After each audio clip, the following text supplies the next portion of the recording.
Share market में हजारों beginners daily profit कमाने के लिए आते हैं और कुछ दिन बाद शेयर मार्केट से नुकसान खाकर भाग जाते हैं।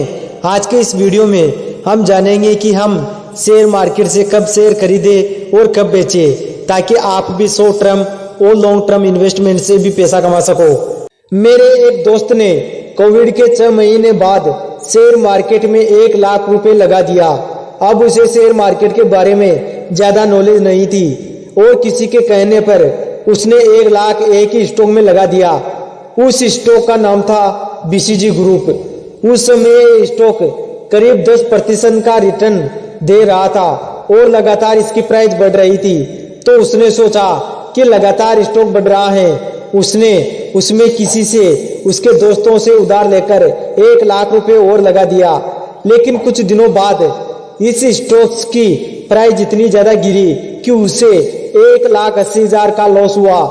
अब इसमें 1 लाख तो उसके खुद का था, लेकिन 1 लाख उसने अपने दोस्तों से उधार लिया था। तो उसका फैमिली बैकग्राउंड थोड़ा अच्छा था, उन्होंने उसका कर्जा चुका दिया। उसने तब से शपथ ली कि मैं ये शेयर मार्केट में किसी के कहने पर पैसा नहीं लगाऊंगा। मैं शेयर मार्केट में पूरी तरह से समझूंगा, तभी मैं शेयर मार्केट में पैसा लगाऊंगा। अब मान लो आपका फैमिली बैकग्राउंड ठीक नहीं है और आप भी स्टॉक मार्केट में पैसा निवेश करने की सोच रहे हैं, जो कि एक अच्छी बात है। तो आपके पास एक ऑप्शन है कि आप जितना जल्दी हो सके उतने शेयर अलग अलग खरीदे और अलग अलग शेयर भी आप ब्लू चिप कंपनियों के खरीदे। अब ये ब्लू चिप कंपनियां क्या होती हैं? शेयर मार्केट में सबसे बेहतर चुनी गई कंपनियों को ब्लू चिप कंपनियां कहते हैं। शेयर मार्केट में होने वाले उतार चढ़ाव से इन पर ज्यादा असर नहीं पड़ता है, क्योंकि स्टॉक मार्केट की सबसे बेहतर कंपनियां हैं, जैसे रिलायंस, टाटा, इन्फोसिस, एमआरएफ और भी ऐसी कंपनियां हैं जो स्टॉक मार्केट की सबसे बेहतर यानी ब्लू चिप कंपनियां हैं। ब्लू चिप कंपनियों के शेयर की प्राइस थोड़ी ज्यादा होती है, लेकिन यहाँ के शेयर खरीदने पर आपको अच्छा रिटर्न मिलता है और लॉस भी बहुत कम होने के चांस रहते हैं।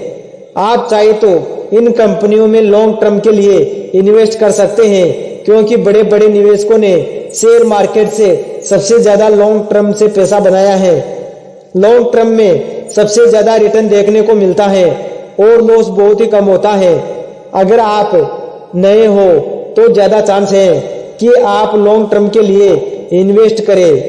वैसे तो स्टॉक मार्केट से पैसा कमाने के लिए ढेरों विकल्प मौजूद हैं, जैसे ट्रेडिंग, लॉन्ग टर्म के लिए इन्वेस्ट करना, इंट्राडे ट्रेडिंग, ऑप्शन ट्रेडिंग, बहुत सारे ऑप्शन हैं। लेकिन आप नए हैं तो आपके लिए इन्वेस्टिंग एक बेस्ट ऑप्शन है। लेकिन अगर आप नए हो तो सबसे पहले आपको स्टॉक मार्केट के बारे में ये सीखना होगा कि स्टॉक मार्केट क्या है। देश के हर क्षेत्र में प्राइवेट कंपनियां काम करती हैं और जब इन कंपनियों को आगे अपना बिजनेस बढ़ाना होता है, अब ये बिजनेस को बिल्ड करने के लिए बहुत सारे पैसों की जरूरत होती है। तो ये कंपनियां स्टॉक मार्केट में अपने आप को लिस्ट करवाती हैं। फिर बाद में निवेशक इन कंपनियों के शेयर खरीद कर उसमें अपना पैसा निवेश करते हैं। अब यदि कंपनी अच्छा परफॉर्म करती है तो निवेशक कभी भी शेयर को खरीद सकते हैं और बेच सकते हैं। अब जितना ज्यादा शेयर आप कंपनी में खरीदते हैं, उतने ही ज्यादा आप कंपनी के मालिक हो जाते हैं। यही स्टॉक मार्केट का खेल है। अब आप स्टॉक मार्केट को पूरी तरह से समझ गए होंगे।